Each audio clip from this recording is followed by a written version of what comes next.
Okay, we should be live. Oh, let me also get the social media posts going.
Okay, the Twitter post has been made. Okay.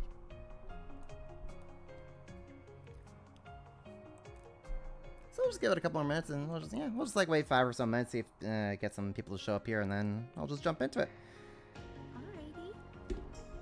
Alrighty. So for those guys who are here in chat, how y'all doing? And welcome, welcome.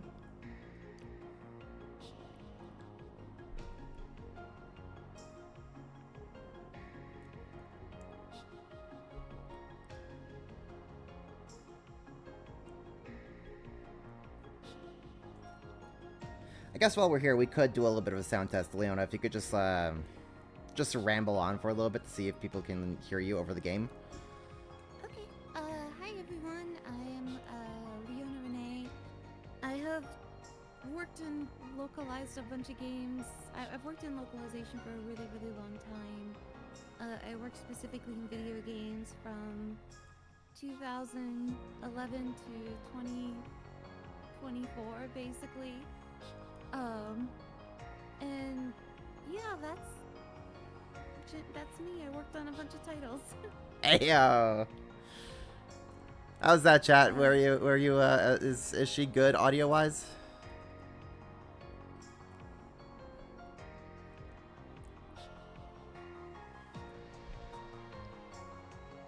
Quite possibly.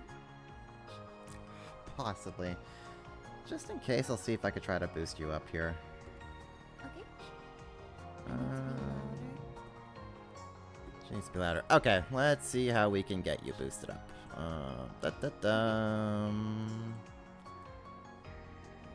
make output like 150. 149. Alright, let's try that. Hello, hello. Can you hear me much better now? How we doing? Is that good?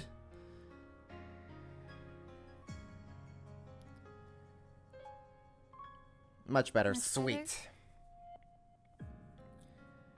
Alright, I'll have to also make a note of that so that I don't get my eardrums blasted next time I hop on a call on Discord. Oh no. Be like that. You gotta love audio balancing.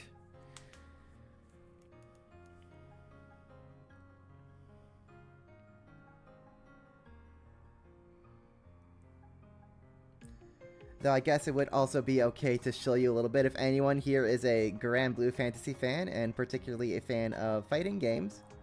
Leona here is the voice of Anila in Grand Blue Fantasy vs. Rising. Yeah.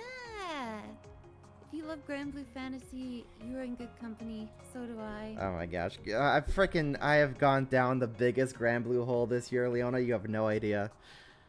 It's gonna take every urge of strength for me not to just turn this into a big Grand Blue yap with you. Oh my god, yeah.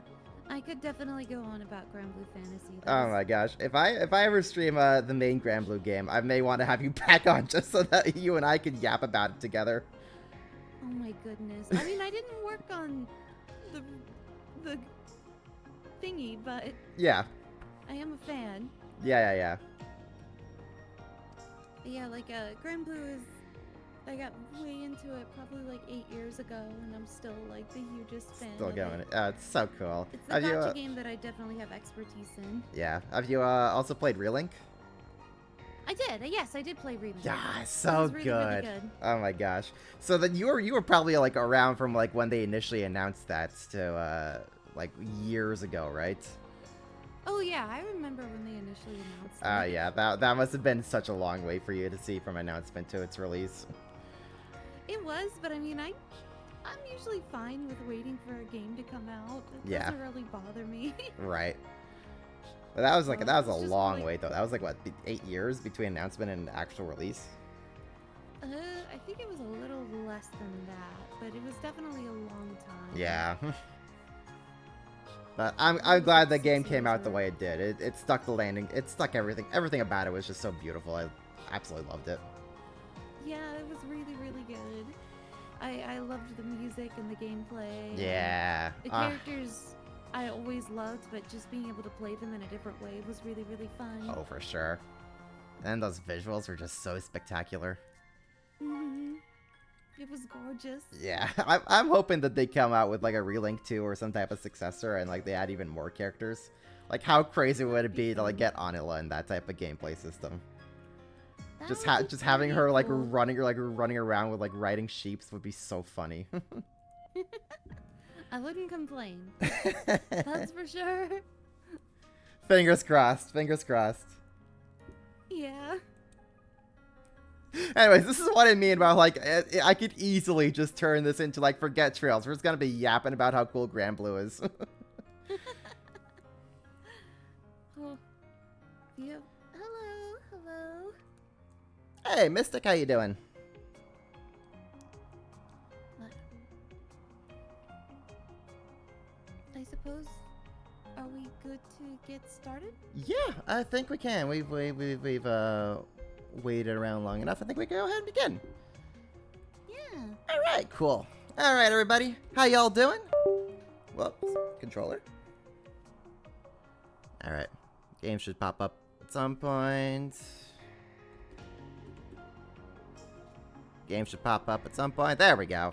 All right, how's everyone doing? Welcome to the stream. If you are new here by any chance, my name is Lenny. I will be your host today, and I am joined by with me a very special guest, Leona Renee, who has worked in the localization industry for a long time and has localized the Trails series for many entries.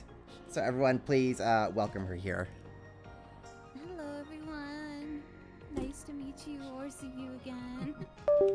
Yeah, controller, man. I gotta get myself a new controller. This thing is freaking ancient.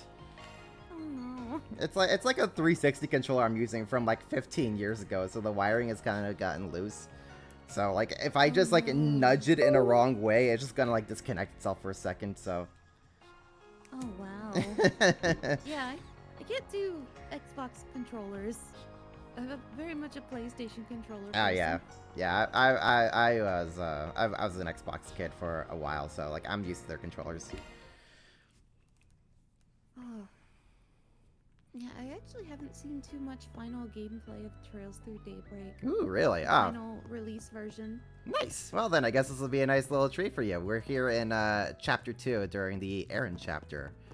Yeah, I just finished up some side quests and I did some of the Connect events, which were all very lovely and fun. And I think we're off to go beat up a monster. Yeah, but to kick things off, Leona, what would an interview be without a humble origin story? So, first question for you is I want to ask you, how did you even start getting in the localization industry? Oh, yeah, that was pretty silly. I moved to California on a whim when I was about 21 years old. I didn't really have a degree or anything like that, or really any job aspirations. I just wanted to move and figure it out after. I couldn't find a job for 6 months. This is leading up to localization, I promise. Yeah. It was because I had moved around the housing crisis when everybody couldn't find jobs. And I finally got a job. It was at Subway. and I ended up quitting on my second day, even though it took me 6 months to get that job because I had passed out on the floor because there was no air circulation. Oh, God. And I was just like, no, I can't actually do this. This is not good. And so I got so desperate to get out of the house because I was staying at on a friend's couch at the time. I decided to write to all these companies and ask if I could work for free. And I was like, I like video games, so maybe a video game company will let me like get coffee for the people who actually work on the games. And Xseed was the only one who responded. And yeah, I had written to them because I liked playing Lunar, Silver Star Harmony, and Shadow Hearts from the New World. Yeah. So yeah, they were the only ones that responded. I did like an interview with them. I did a 1-month unpaid internship with them where I just sort of helped them out. And did whatever, and then they offered me a paid position after that, which it was pretty funny. Like, I distinctly remember Ken Berry was the one who interviewed me and hired me. And then about a month in, he took me into one of the office rooms and was like, hey, so if we keep you any longer legally, we have to pay you. So do you want a job? And I was like, yes. So, from then on, I did, you know, a QA and that kind of thing, and things snowballed or like from there.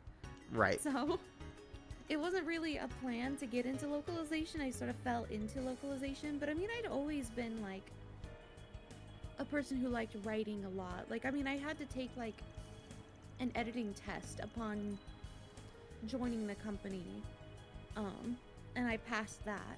Huh. You know. Okay. So it was like it worked out. Like I still, it wasn't like I had zero knowledge of writing. So yeah. All right. That's So then, localization. okay, I'm wondering then, what was that editing test that you took? Just a basic editing test. Most video game companies have you. They just gave you like a simple scene and be like, here, how would you handle working on this scene? Give us your like, best shot. It's various scenes, text, seeing if you can catch mistranslations, seeing if you can catch grammar errors, you know, weird punctuation, seeing if you can make sense out of a scene that's been maybe poorly translated. Okay. So it's, I mean, like every game company that wants you to do some form of editing text will make you do that. Right. So okay. it's a different one per company. Like they all make their own, but yeah, I've taken a ton of those over the course of my career. Yeah. Okay, cool. So I guess that leads into my next question, which is like, how does somebody even begin to like get started in this type of industry? It's not like you could just like go to school for this type of things, you know? Like, sort of, how do you get your foot into the door, especially if you don't even have any connections? It is a lot harder than it was when I started 15 years ago. Literally, I mean, I just literally fell into it by offering to work for free. I don't think you can get away with that now. I mean, maybe you could for like startup localization houses, but there really aren't that many now because fewer games are being localized. So how would you get in without, like, I think it's even hard for people who have a lot of experience to get work nowadays in localization. Like, I definitely know a lot of editors who have a lot of experience, who haven't quite been able to find jobs in game localization and have had to pivot. And even I could not really, like, immediately find work after Daybreak. Well, I ended up working at Riot for a year, but after that, I don't know how I got that. That was really, really lucky. That was really lucky. Yeah. But yeah, like after that, I had no plans or directions or anything like that. It's super difficult. There is no one way to get into games or localization. Sometimes I suppose it is just who you know. because that's sort of how I've been able to find most of my jobs, is somebody who I know contacting me and asking me if I could, they knew my body of work and just said, hey, like, would you like to do this? I know some people, they've gotten started on fan translations and that has converted into professional work. Just because, maybe their fan translation has sort of a reputation for being a good one. Mm-hmm. But it's really, really hard to say nowadays. It's very, very competitive. Even freelance is competitive. Like in-house is extremely difficult. Yeah. Yeah, it's difficult. I don't know. I don't have a really, really good answer for it. So sum it up is somehow and good luck. Do your best. Yep. That's all I can really say. Luck. There really isn't a good one. Like, if you see that job opening, go for it. Make sure you write a cover letter. Yeah. Don't just send in the resume unless you have a really stacked resume. Yeah. I guess, and are really confident. Yeah. Okay. Okay. Tough. It's a rough world out there, isn't it? Okay, so then when you joined Xseed back in, you said 2011? Alrighty. Yeah, so at that point, I think, FC had been released, so what was, like, kind of your first exposure to Trails? How did you sink down this rabbit hole? I think Trails had come out like 6 months before or something. Commencing battle. I joined. Charge That was on attack PS2. available. Activating charge. I Activating remember skill. Ken Berry had basically said, hey, we released this game boost called would work Trails in here. the Sky. You like JRPGs and stuff like that. Why don't you play it for us? Going all in. And I was like, cool. So he gave me a copy and I played it, and it took me ages to beat it. Because I thought it was really boring. That's fair. FC is a very slow burn start. Yeah, it's super slow burn. It took me ages. I kept playing it little by little at night. I really only started getting into it Going all towards chapter 4. Mhm. And then chapter 4 was really awesome, and I was like, oh, okay, well, Yeah. it's on cliffhanger. That's crazy. Yeah. Activating skill. And then we need to work on the PC version of Trails in the Sky. Nobody, That one which felt was, pretty good. You did wonderful, I don't Fairy. remember what year that was. 2013 or something? Maybe? 2013. Yeah, I I think it think was even I think the game came out on Steam 2014. Trails in the Sky, so it was probably, I started working on it in 2013. Right. Yeah, probably 2013. Yeah. And we had nobody to sort of oversee that project. So I was like, I'll do it. I played the game, and replaying it and kind of getting really like a deeper dive into it Mhm. made me start to appreciate it a lot more. And I'd worked on the graphics and the achievement art, and was QAing and sort of overseeing the project and coordinating with Certain people arts will to be sort more of brush effective. up the text. Pull out all the stops. Activating And drive. yeah, it made me really, really get into it. A boost So would that work was here. actually when I first started getting actually into Trails as a series. And Right. being like a fan. Yeah. Okay, so then, I also want to ask Going all you, in.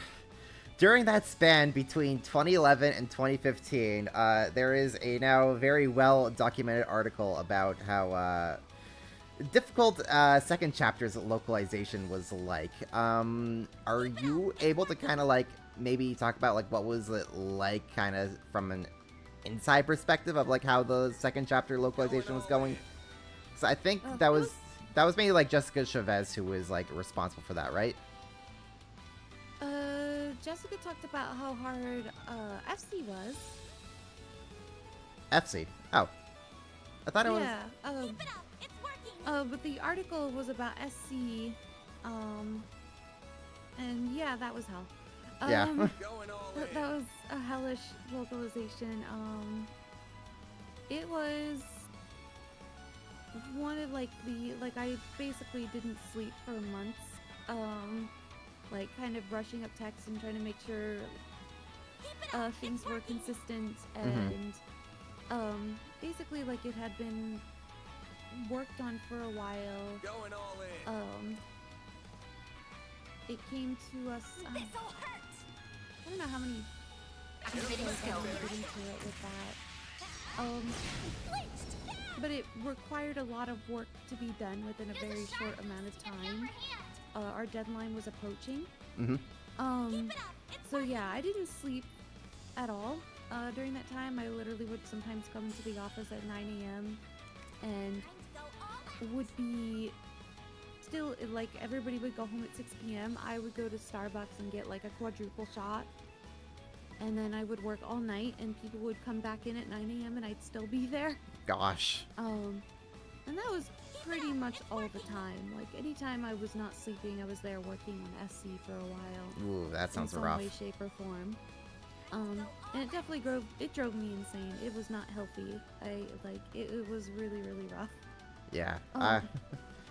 Yeah. I can definitely relate on that front. I work in visual effects for movies and television shows, and I worked on Ant-Man, the latest Ant-Man movie that came out a couple years ago, and that also was like absolute hell for me. Probably worst experience of my life, if I had to say. Oh no. So I can Yeah. definitely relate to that, the hellish nightmare. Yeah. the Of when a experience project just takes basically forever. the experience taught me to basically teach people who came into localization after me or anybody I hired, you're not allowed to work over X amount of hours per day. There's no overtime. Looks like a Nothing is chest. more important than your health, kind of thing. Yeah. Because it definitely ruined my health, physically and mentally for years. Like it took years to recover from it. So don't recommend doing that kind of thing ever. Like literally no video game is important. It sounds like you don't care to say like let a game go out to fans incomplete or just not as good. But at the end of the day, it's just a video game. Right. It's just a video game. Yeah. So the people are more important. Yeah, for sure. So, like, then I also wonder, how did that kind of go in tandem with Cold Steel's localization, which was probably also happening simultaneously at the same time, right? On you slowpokes. Let's go, go, I go. can't remember the exact timeline. I don't think I was working on Cold Steel She's just a 1 giant and ball of energy, ain't she? SC at the same time. No. I Yes, think she SC is. came to me And a very afterwards. I dependable don't remember. ball of energy at It's all that. kind of a mush period. Right. Certain arts will be Um, more effective. I didn't really work Going on all Cold in. Steel 1 until the voiceover aspect came in. I actually really wanted to work on Cold Steel 1. Mm-hmm. Time to go all out. And I remember being very upset when they didn't put me on Cold Steel 1. And so basically, like, you know, they had two fantastic editors on it. Nick Colucci was already there, and then they Going had all hired in. Chris Carnegie for it.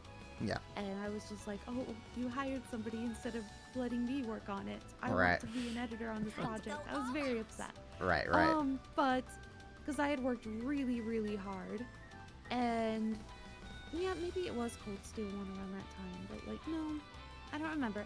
But yeah, I had worked really, really hard on Trails at that point and was like, I thought I earned Going it. all in. Yeah. But, anyway, I, around when it was time to do voiceover, a lot of work still needed to be done on the editing. So I was like, oh, I'll do the voiceover portion. Mm-hmm. Like, you know, I kind of just like jumped in and was like, I want to do something related to it. Yeah. Going all in. And so I basically also didn't sleep for about a couple months. Worked really, really hard, basically, or not even a couple months. I think it was like a month and a half even, Mm-hmm. to kind of get everything prepped for voiceover. It was like, you know, getting 10,000 lines noted down and casting and like creating sides and stuff like that. Sides Going all are in. like an audition sheet that you get for a character to show that shows you like maybe what they look like, who they are, lines for the actor to read. So that's what a side is. Okay. But like all those, all of that, and then doing the, and then going to the, Going all in. recording sessions themselves and stuff like that. That's when I really got involved with it. Yeah, And yeah. that was my first serious casting. Time to go all I out. think. Yeah, I think that was my first serious casting. And most of that wasn't auditions. It was just like most of it wasn't auditions. It was me just casting outright. It was me going, I think that guy can do it. I think that guy can do it. You know. And then I worked a lot on the QA and helped with like packaging design and stuff. This'll hurt. Right. Yeah, I QA'd the hell out of that game. Oh, I can imagine. Mhm.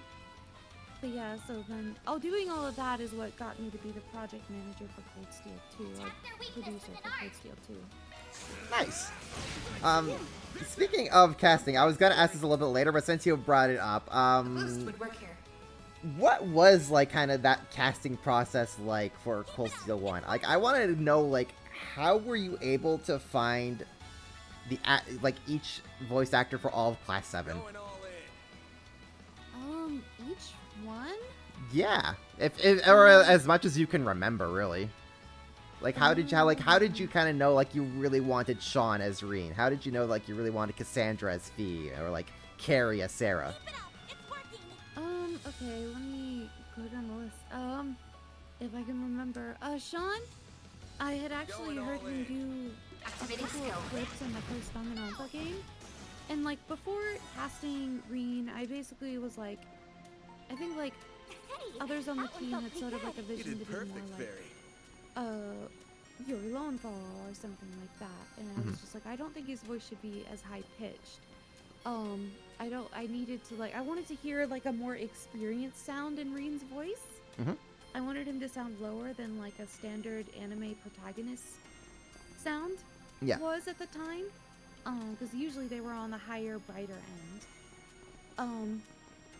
And then I was playing Danganronpa, and he plays one of the characters in Danganronpa. But they normally just have those little clips. They don't really have a lot of lines in them. Yeah. But those little clips, I was just like, oh, you know, that's deeper. I kind of like that. It still sounds like a hero to me, but it's deeper. Charge attack available. So Unleashing shark I strike. asked him to read a few lines anyway. Just in case I was wrong.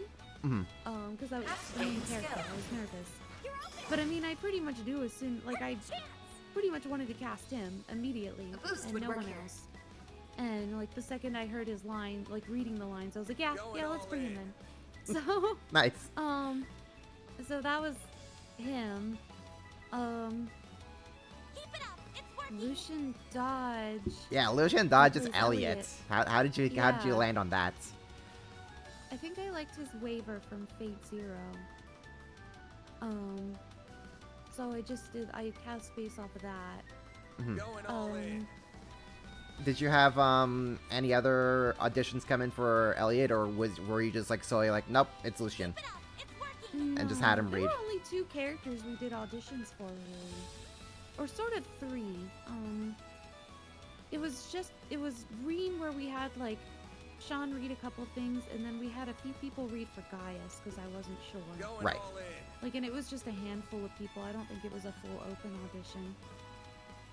So, I was like, because I wasn't 100% sure who I wanted for Gaius. I wanted KG, but I had people read anyway. Because I liked KG in Tales of Zillia? A chance. Yeah, Tales of Zillia. Use a So shot that was, to get the upper hand. Certain This'll artists will work hurt. better. I'm trying to think of who else. Time to Marisha Ray, who as Laura, I cast off of a demo. I was just looking through, and I liked her demo. Yep. Eustace was one of the last Class 7 members to be cast, because I couldn't figure out for the life of me who I wanted him to be. Yeah, how did And you land on then- Ben Diskin for him? Time to go I all out. literally had worked with Ben before. Oh, you know what? So Cold Steel was my second project doing casting for. The first one was Lord of Magna. That's Okay. right. So that was the first project I was project manager for, and did casting and stuff there. But that was a small, little project, and I really enjoyed that one. That was like super easy to work on. Nice. I had That worked went with great. Ben on that project for, and cast him as like a deeper voice, like villain, anti-hero kind of character. Mm-hmm. And I really enjoyed working with him. That was also where I worked with Ed Bosco, and he had like come in to voice some random NPCs, and literally the second I heard him, and I was like, oh, that's Machias. Nice. So, like, he just like he had such a wonderful personality, and just his tone of voice was so perfect for that character. So yeah, like literally he walked in, and I was like, yeah, that's Machias. Nice. Because I remember thinking about Cold Steel casting then, but yeah, like I didn't know who I wanted, for Eustace, and then I literally remember like I think like the first week of recording was happening, and I remember waking up at like 2 a.m. and being like, oh, Ben. And so I asked the studio to bring in Ben, and yeah, he Charge was attack perfect. available. So that worked out.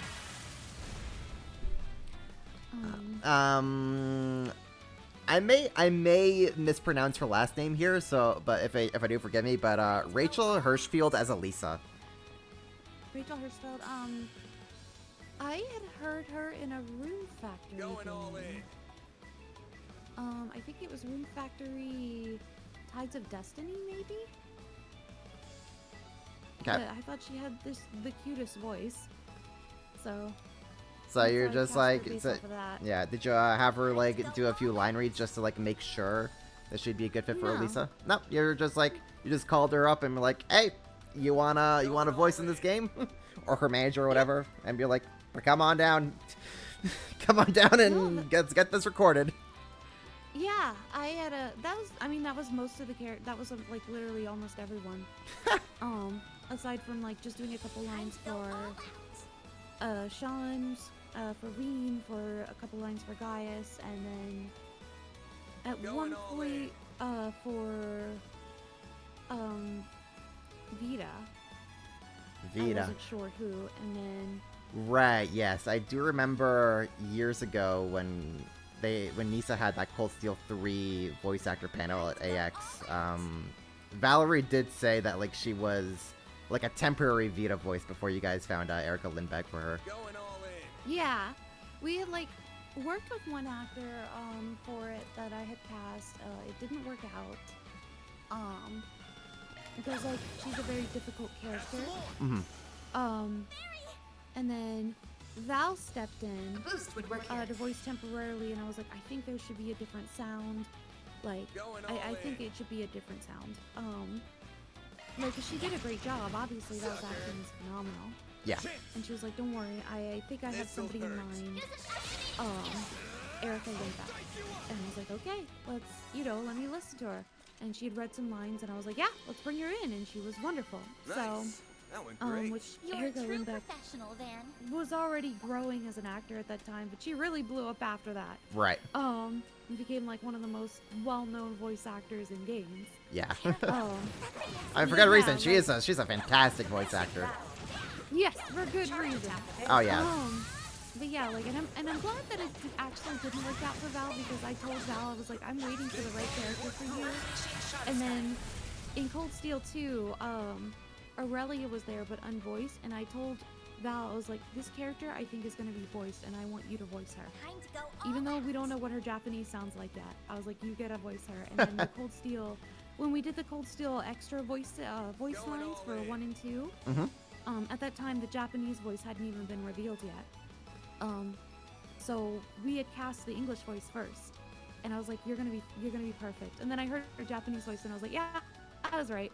Oh, nice. Time to That's go gonna all be So, like really it worked cool. out. Yeah, that's been really cool where you're able to like cast a Oh. character before the Japanese voice actually reveals, and you just kind of made a gamble and it worked out. Yeah. You sort of get better at it as you go along. You get more instincts for casting as you go. Yeah. When it comes to like, you don't always need the Japanese as a Time to go reference. all out. Yeah. It's nice. It's very helpful sometimes, especially when they have a distinct tone. But Going all in. oh, you're stream is lagging for me. Oh, it is? Oh, no. I wonder if maybe it might be because I'm like sharing through Time to go through all Discord and streaming at the same time. Maybe that's kind of what's causing it. That's fine. Going all Okay. in. Yeah, As long it's as fine. people can. Oh, the stream does seem to be